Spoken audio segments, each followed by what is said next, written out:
Ang pangakong Espiritu Santo. Sinabi ng Panginoong Hesus sa kanyang mga alagad, "Ipapadala ko sa inyo ang pangako ng aking Ama. Subalit manatili kayo sa lungsod hanggang sa mabihisan kayo ng kapangyarihang galing sa itaas.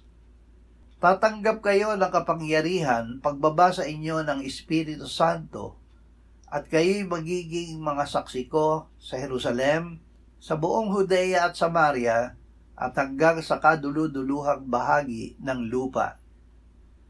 Nang dumating ang araw ng Pentecostes, silang lahat ay nagkakatipon sa isang lugar.